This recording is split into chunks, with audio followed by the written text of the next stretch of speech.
Have you ever wondered how something as ordinary as a shower could quietly become one of the most dangerous moments of your day? Not because of the water, not because of the soap, but because of everything you've stopped paying attention to. I want you to sit with that thought for a moment. Every year, thousands of older adults collapse in their own bathrooms.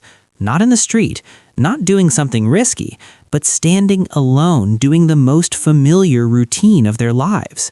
A place that should feel safe, a place you've stood in thousands of times without thinking. And the frightening part isn't just the number, it's how ordinary it all feels, right up until it doesn't. My name is Sarah Mitchell. I've spent 35 years working with aging bodies, real people, not theories, not trends. I've held hands in exam rooms. I've listened to daughters cry in parking lots. I've watched strong, independent people slowly lose confidence in their own legs, their balance, their minds. And over those years, I noticed something most people never connect. The decline doesn't usually start with disease. It starts with neglect. Quiet, unintentional, daily neglect. Not of medication, not of doctor's visits, but of the body itself. Let me tell you about the first time this truly hit me. I received a call late one afternoon from a woman whose voice I still remember clearly. She didn't introduce herself right away. She just said, "I think I'm failing my mother." Her name was Claire. Her mother, Margaret, was 72. Margaret had always been proud, raised 3 kids, never asked for help. But over the past year, she'd begun falling. In the kitchen, in the hallway, once in the bathroom. Claire was terrified. "I think I need to put her in a home," she said. "Does that make me a bad daughter?" When Claire came into my office, she looked smaller than her age. Not frail exactly, just unsure. She leaned heavily on her walker. When she sat down, she apologized for walking slowly, for taking up space. "I don't want to be a burden," she whispered. That sentence, I've heard it more times than I can count. I took Margaret's hand and I didn't talk about medications. I didn't talk about diagnoses. I talked about habits, about circulation, about tension, about the parts of the body people stop touching once they get older. I told her something simple, almost embarrassingly simple. "Don't give up yet," I said. "Tonight when you shower, wash differently. 5 minutes every day. Give me 1 month." She looked at me like I was humoring her, but she nodded.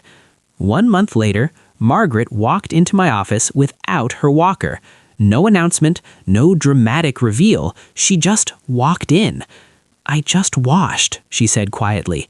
"That's all I did." Now, before you dismiss this as coincidence or exaggeration, let me slow this down. The human body is not fragile glass. It's a living circulation system. Blood moves down from the heart easily. Gravity helps. But getting blood back up, back to the heart, back to the brain, requires movement, pressure, warmth, and engagement. As we age, 3 natural bottlenecks begin to form. Not suddenly, gradually, almost invisibly. And most people unknowingly make them worse every single day, especially in the shower. We rush. We rinse. We let water hit skin without intention. We stop touching the places that matter most. Let me explain why this matters. When blood flow slows, muscles weaken. When muscles weaken, balance suffers. When balance suffers, fear sets in. And fear changes how you move. That's how independence erodes, not all at once, but one careful step at a time.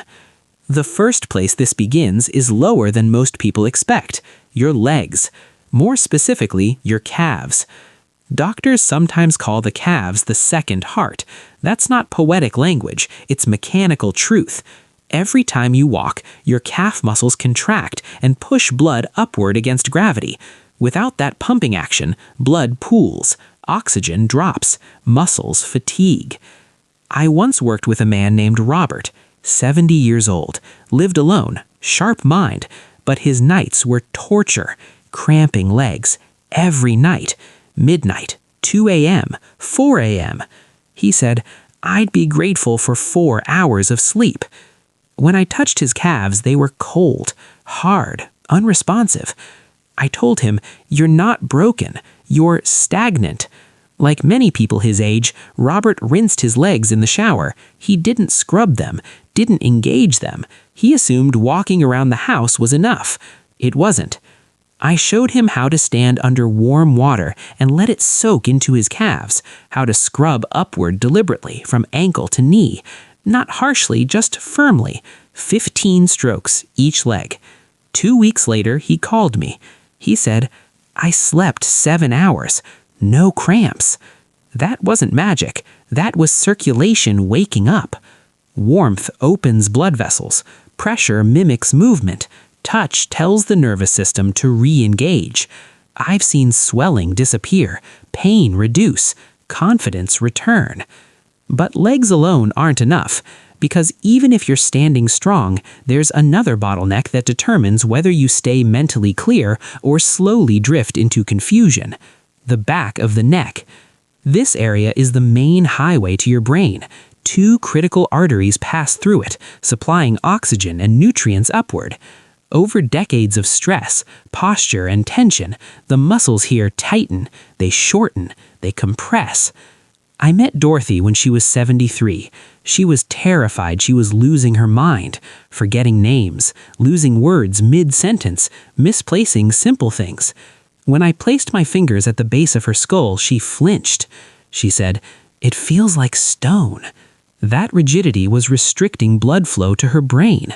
Not dementia, not fate, tension. Most people wash their hair and face carefully, but they ignore the back of the neck. They let water run over it without touch, without intention. Heat and gentle massage here can change everything. Dorothy committed to 1 minute of warm water, 1 minute of slow, circular massage, every day. A month later, her voice sounded different on the phone, lighter. She said, "My mind feels clear. I feel present again." Better blood flow means better balance. Better balance means fewer falls, and fewer falls change the entire trajectory of aging. But there's one more place almost no one connects to physical decline. It isn't obvious, it isn't talked about, and it holds more tension than anywhere else in the body. The solar plexus, right below the rib cage, center of the upper abdomen. This area houses a dense network of nerves tied directly to stress response.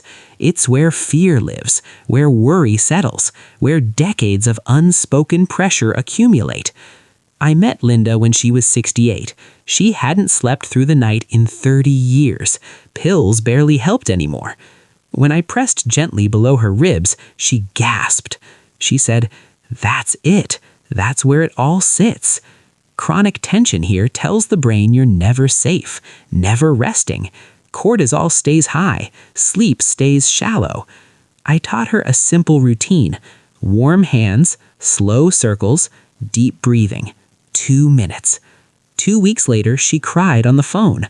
"I slept without pills," she said, "for the first time." Sleep is not a luxury, it's repair. Without it, muscles weaken, balance fades, emotions fray, relationships suffer. I've watched marriages soften again once sleep returned. I've seen anger dissolve. I've seen people recognize themselves again. So when I talk about washing differently, I'm not talking about hygiene. I'm talking about attention, about choosing to engage with your body instead of drifting through it. 7 minutes. That's all it takes. Calves, neck, solar plexus. Not because they're magical, but because they're forgotten. Tonight, when you step into the shower, you'll have a choice. You can do what you've always done, or you can slow down, feel the warmth, use your hands, reconnect. You don't need fear to motivate you. You need awareness. Aging doesn't steal independence overnight. Neglect does. And the beautiful truth is, attention restores more than you think. If this resonated with you, carry it forward, share it, talk about it, not as a secret, but as a reminder that the body listens when we finally do. Take care of yourself. Be gentle. Be deliberate. With that said, thanks for watching, and until next time.